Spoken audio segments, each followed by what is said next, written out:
के कारण हे पिता के लोगों मेरे पास चलो। तो दाहिनी वाला बोलेगा प्रभु हमने ये सब कब किया? तो प्रभु कहता है जो कुछ तुमने छोटे से छोटे मेरे दास दासी के साथ किया वो मेरे साथ किया। आमीन, हालेलुया। इसलिए मेरे प्रियो, आज विश्वासियों के अंदर एक भूख होना चाहिए।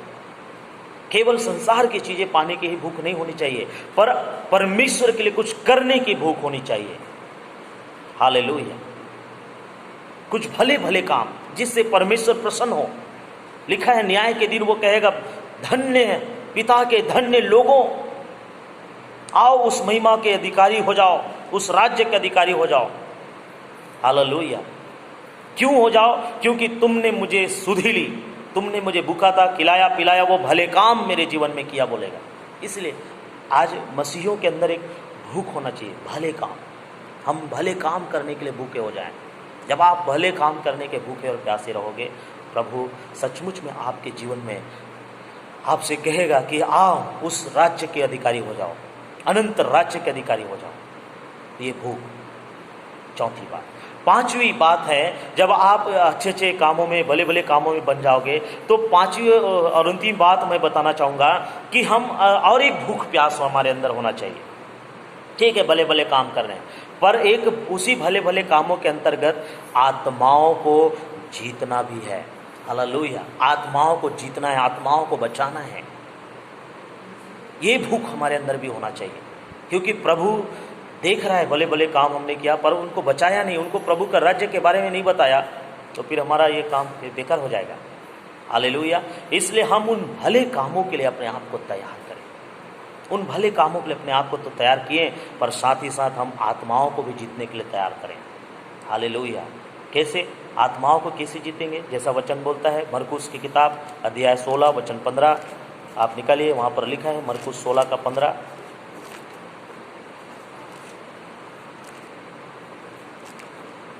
और उसने उनसे कहा तुम सारे जगत में जाकर सारी सृष्टि के लोगों को सुसमाचार प्रचार करो। यीशु मसीह चेलों को बोला तुम सारे जगत में जाकर सारी सृष्टि के लोगों को सुसमाचार प्रचार करो। मत्ती में लिखा है जाकर तुम परमेश्वर के राज्य के प्रति चलते चलते प्रचार करो, स्वर्ग राज्य निकट आ गया है, और बीमारों पर हाथ रखो वो चंगे हो जाएं, दुष्ट आत्माएं भागें। इस तरीके से तुम परमेश्वर के राज्य के प्रचार करो बोला। हालेलुया। सच में आज हमको भी आत्माओं को जीतने के लिए हमें उस स्वर्गीय राज्य का प्रचार करना है, उस अनंत राज्य का प्रचार करना है। हालेलुया। जिससे परमेश्वर के लिए आत्मा बचाई जाए। जो आत्मा भटक रही है दुख में, पीड़ा में, समस्या में, बीमारी में, तकलीफ़ों में, वो आत्मा बच जाए।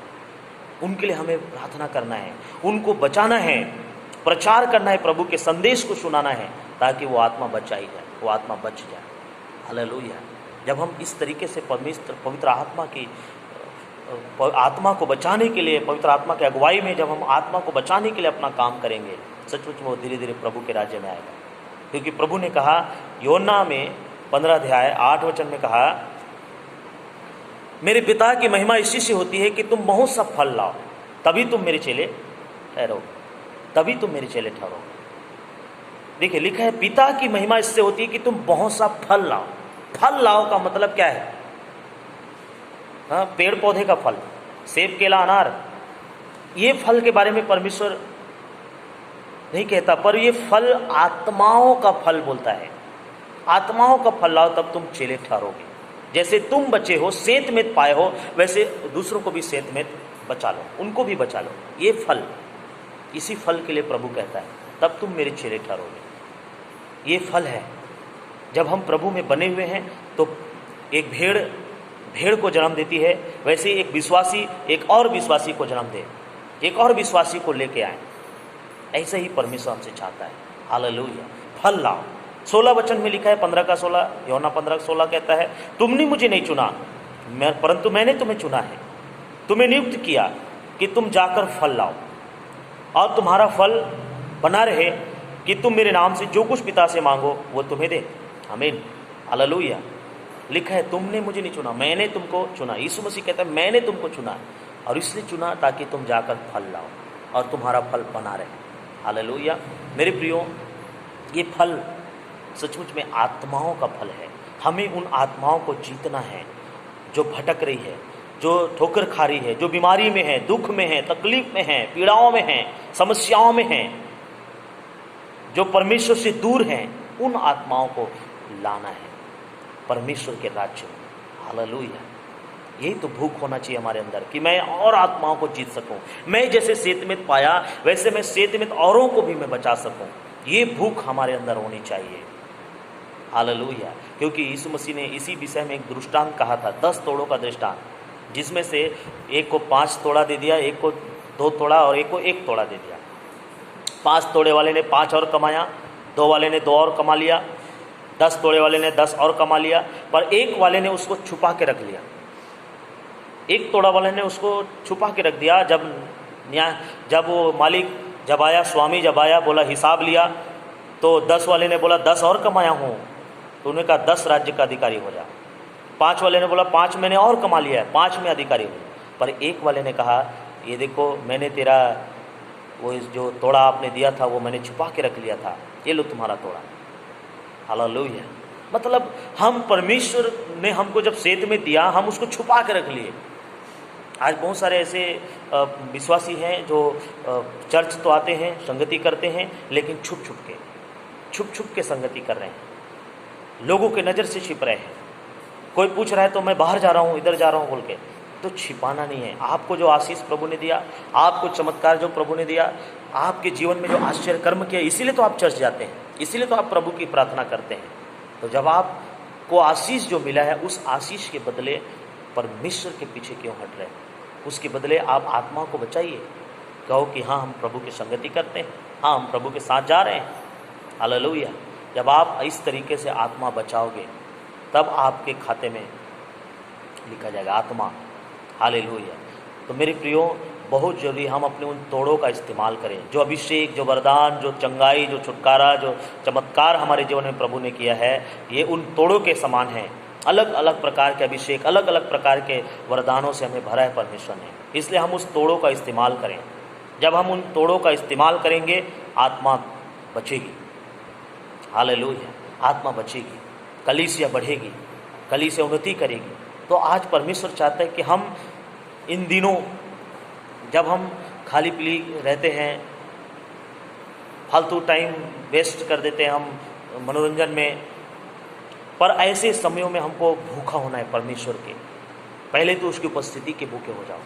मैंने 5 प्रकार का भूख के बारे में बताया। पहला भूख परमेश्वर की उपस्थिति का भूख हो जाओ। दूसरा भूखा आप परमेश्वर के वचन के भूखे हो जाओ। तीसरा भूखा आप परमेश्वर की आत्मा की संगति के भूखे हो जाओ। चौथा भूख आपके अंदर भले काम करने का भूख होना चाहिए। 5वां भूख आप आत्माओं को जीत सको। ये 5 प्रकार का भूख हमारे अंदर होना चाहिए। हालेलुया। मेरे प्रियो, परमेश्वर चाहता है कि हम किस बात के भूखे रहें, किस बात के भूखे और प्यासे रहें। मत्ती ने तो कह दिया 5-6 में, धन्य है वे जो धार्मिकता के भूखे प्यासे। धार्मिकता के भूखे प्यासे का मतलब क्या समझे? हमें इन चीज़ों का भूख होना चाहिए। परमेश्वर की उपस्थिति का भूख होना चाहिए, परमेश्वर के वचन का भूख होना चाहिए, तो आत्मा की संगति का भूख होना चाहिए, भले काम का भूख होना चाहिए, आत्मा को बचाने का, जीतने का भूख होना चाहिए। जब ये भूख आपके अंदर होगा, तृप्त किए जाओगे। हालेलुया। आप भर दिए जाओगे, आप आशीषित कर दिए जाओगे। क्योंकि मत्ती 6:34 में स्पष्ट कहता है, पहले उसके राज्य और उसके धर्म की खोज करो। लिखा है, चलिए मैं पढ़ देता हूँ आपके लिए। पहले तुम 34 नहीं है, 33 है। मत्ती 6:33 कहता है, पहले तुम परमेश्वर के राज्य और उसके धर्म की खोज करो। पहले उसके राज्य और उसकी धर्म की खोज करो, तो ये सब वस्तुएं भी तुम्हें मिल जाएंगी। कौन सी वस्तुएं? जो संसार के वस्तु पाने के लिए हम भूखे प्यासे घूम रहे हैं ना, कि प्रभु मैं उपासना हूँ, मुझे कार दे दो, मुझे बंगला दे दो, मुझे बैंक बैलेंस दे दो, मेरा इनकम बढ़ा दो, ये कर दो, वो कर दो। जिस संसार की चीज़ों के हम भूखे प्यासे हैं, वो सब प्रभु हमको दे देगा। कब? जब हम उसके राज, उसके धर्म की खोज के करेंगे, उसके भूखे रहेंगे। हालेलुया। क्योंकि प्रभु ने कहा है, कल की चिंता ना करो, कल का दिन अपनी चिंता खुद कर लेगा। हालेलुया। मेरे प्रियो, इसलिए हम उस चिंता से अलग रहें, हम उस परमेश्वर के राज्य का भूखा हो जाएं, प्यासा हो जाएं, और उसी के राज्य के लिए हम भूखे रहें, प्यासे रहें, प्रभु की उपस्थिति में खोए रहें, वचनों में खोए रहें, भले कामों में आत्मा की संगति करें, भले कामों में लग जाएं और आत्माओं को जीतें। इस तरीके से जब हम भूखे प्यासे रहेंगे, सचमुच में हम धन्य कहलाएंगे और परमेश्वर के राज्य में हम आगे बढ़ेंगे। जब हम इन सारी चीज़ों का भूख प्यास है, धार्मिकता का भूख प्यास है, परमेश्वर के राज्य का भूख प्यास है, हम तृप्त किए जाएंगे और हमारे द्वारा वो संसार की वस्तु भी हमको मिलेगा जिसके लिए हम भूखे नहीं हैं। हालेलुया। जिसके हम भूखे नहीं, वो भी प्रभु हमको देगा, क्योंकि प्रभु को मालूम है। आप जानते हैं मत्ती 6:8 में लिखा है स्पष्ट, तुम उनके समान न बनो, तुम्हारा पिता तुम्हारे मांगने से पहले जानता है। संसार के लोगों के समान मत बनो जो संसार की चीज़ें पाने के लिए भूखे प्यासे हैं, पर प्रभु कहते हैं तुम्हारा पिता मांगने से पहले ही जानता है तुम्हारी क्या आवश्यकता है, तुम्हारी क्या क्या जरूरतें हैं। हाँ, हम उसके राज्य के भूखे प्यासे रहें। हालेलुया। और भी बहुत सारे भूख प्यास हम जोड़ सकते हैं, पर ये 5 मैंने मुख्य 5 भूखे प्यासे मैंने बताया, जिसके हम भूखे प्यासे हो जाएं तो परमेश्वर हमें सारी वस्तुएं दे देगा। हालेलुया। क्योंकि प्रभु जानता है कि हमें किस चीज़ की ज़रूरत है, हमें कौन सी वस्तु की आवश्यकता है, उनको मालूम है। इसलिए मेरे प्रियो, हम उस परमेश्वर के भूखे प्यासे रहें, इन 5 बातों का भूखे प्यासे रहें, उनकी उपस्थिति का, उनके वचन का, वो आत्मा की संगति का, भले कामों का और आत्मा को जीतने का। ये 5 प्रकार के जब हम भूखे प्यासे अपने अंदर रखेंगे, सचमुच में हम तृप्त हो जाएंगे, आत्माओं को जीतेंगे, परमेश्वर का राज्य बढ़ेगा, कलीसिया बढ़ेगी, आत्मा बचेगी। ऐसे ही आप भूखे प्यासे होकर प्रभु की सेवा को आगे बढ़ाइए, प्रभु के काम को आगे बढ़ाइए। प्रभु आप सबको आशीष दे। God bless you. अगले वचन में फिर मिलेंगे। जय मसीह की। प्रभु आप सबको आशीष दे।